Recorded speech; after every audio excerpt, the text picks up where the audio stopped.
Starting strong is great. Finishing strong is epic. Robin Sharma.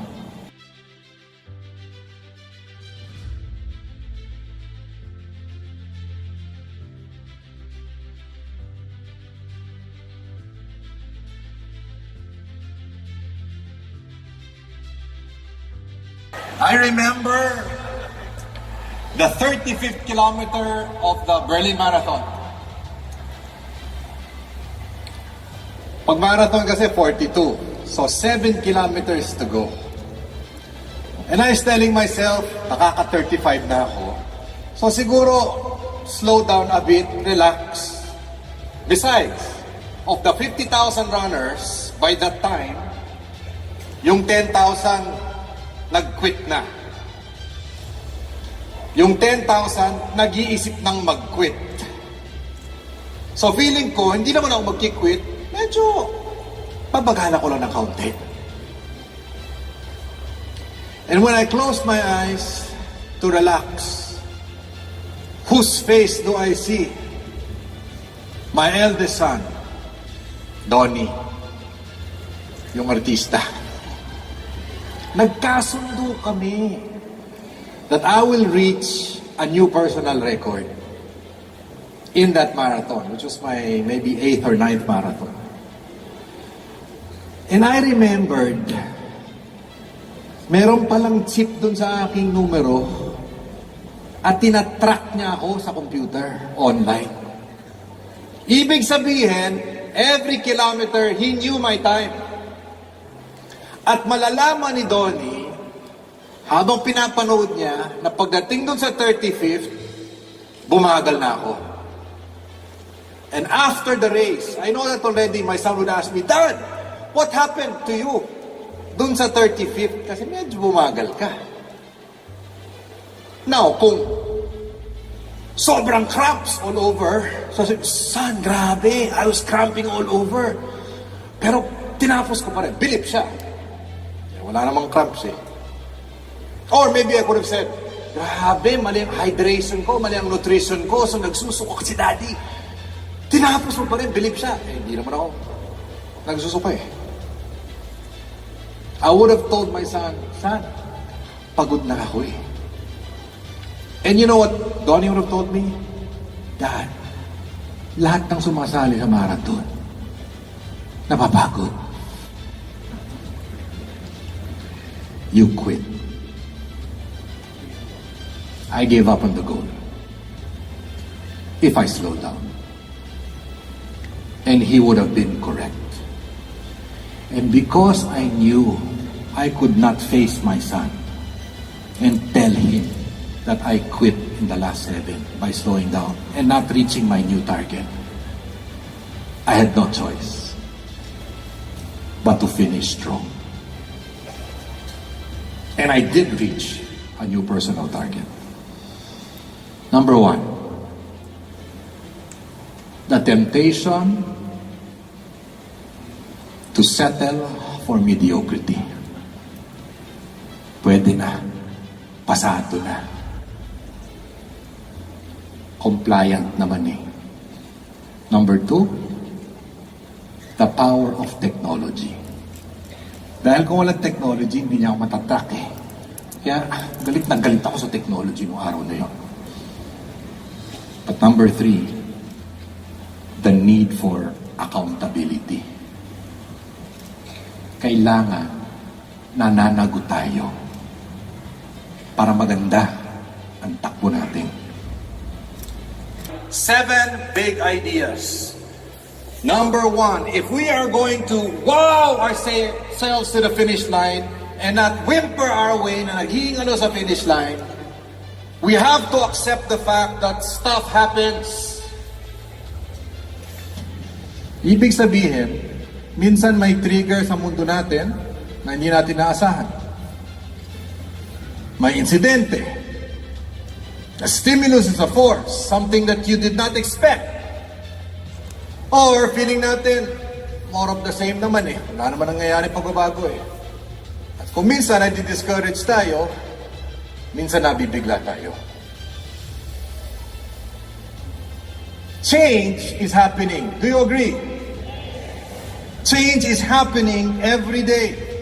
I remember last month, a few months ago, no, 2 months na siguro, because I go to Singapore every other month because I'm taking another course. I'm studying.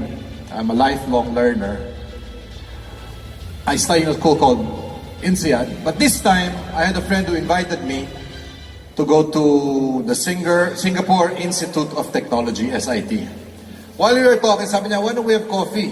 So pumunta kami sa coffee shop, nag-order kami ng kape, namili dun sa options, binayaran namin yung kape, nagpasalamat sa amin yung nagbenta, lumabas kami ng coffee shop, and you know what I realized? All the time we were in that coffee shop, wala kaming kausap na tao. Robot ang kausap namin. It was a robot that was asking us, serving us, collecting the bill, and then giving the change. And because of technology, facial recognition, pagbalik mo, may nakalimutan ka, i-welcome ka nun. Welcome back, Mr. Pangilinan. Oh, we say technology is an enabler. Many times. Sometimes, it becomes a replacer. November 11, 2018, do you know that Alibaba, on Crazy Friday, when they buy things online, was selling at least $1 billion of products a minute. A minute.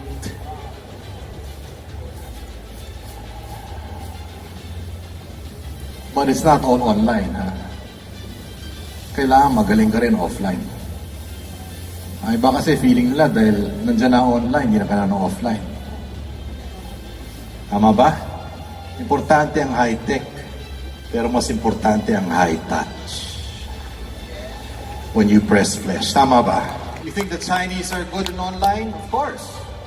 But they're better offline. That's why they're here. In the Philippines. And all over the world. Do your computations. At least 100 million Chinese tourists go all over the world every year. 2018, at least 100 million Chinese traveled. Everyone spent $10,000. Make your computation. 100 million times 10,000 per person. How much did they spend? That was not offline. That was while they were traveling. Offline. Change is happening.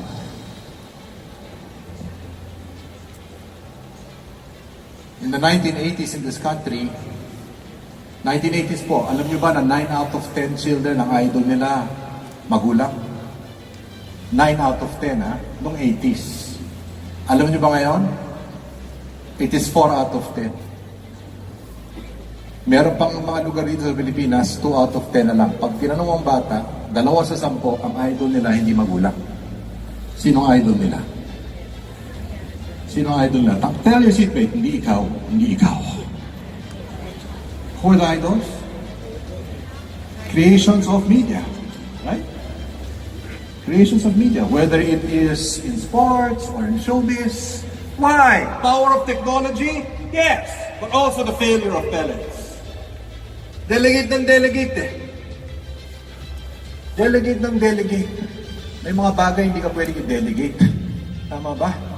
Kung kikita ka, kailangan magpakita ka. Hindi pwedeng post up ng post, forward ng forward. No way! You work hard. You show up. So yes, stuff happens. But we have to accept. It's happening to all of us. Change is happening every day. Even as we speak. And you cannot deny it. It's a changing world. Well, ladies and gentlemen, more change is to come. Stuff happens, and more will happen. Number 2, understanding of the stuff kung ano nangyari, napaka-personal. Yung katrabaho mo, para sa kanya, wala lang yan, hiccup lang yan. Pero para sa iyo, yung pagbabago, oh my God, major setback. I am not motivated to move on. Bakit yung katabi ko ready to zoom forward? Depende kasi sa interpretation eh. Why is it that when the leader comes to a room filled with 100 people, pag in-announce niya ang bagong programa, 50 are so excited, 50 wanna go home? Depende sa understanding eh. Nasa pananaw eh. Nasa perspective. Understanding is so personal. It is so unique. I was doing a sales seminar for a top fitness organization in this country. Yung mga top salesmen nila, kausap ko. Tumayo yung number 1. Ang problema kasi dito sa kumpanya namin, Anthony, pag na-reach na namin ang target this quarter, next quarter, tinataas yung target. So sabi ko sa kanya, problema ba yun? Nakaka-stress eh. So sabi ko sa kanya, ba't di tayo makiusap sa management? For the next 12 months, okay? Yung target mo, sa'yo lang is steady natin. Ang sagot ay, bakit? Feeling nyo hindi ko kaya.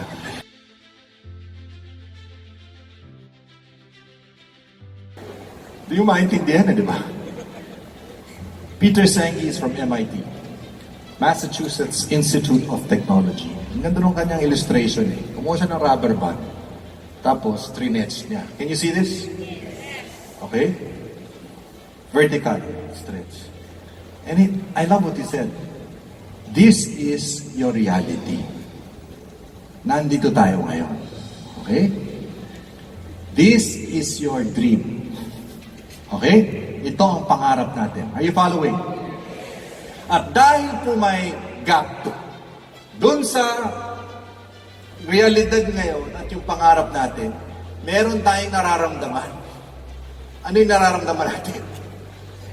Dahil dun sa puwang na yun, dahil sa gap. What do you feel? Pressure, stress, tension. You know what Senge said? S-E-N-G-E. That tension is good. Huwag kang negative na may tension sa buhay mo. Ang importante, yung tension mo ay dahil may pangarap ka sa buhay. Because that vision pulls you out of bed in the morning. Hindi ka mabangon kung walang pangarap. Are you following?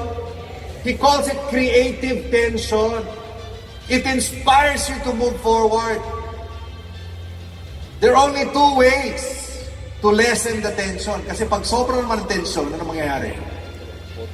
Bibigay yun. Tama ba? Dalawa lang ang pwedeng mangyari para mabawasan ang tension. You change your reality and move towards the vision.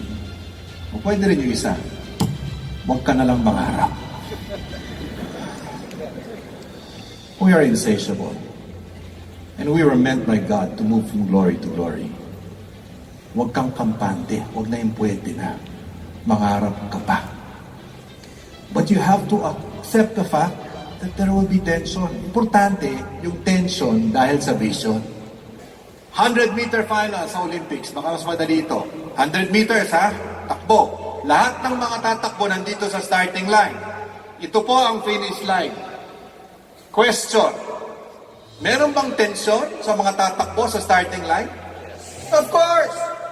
Lahat may tension sa simula. Lahat nakafocus sa vision.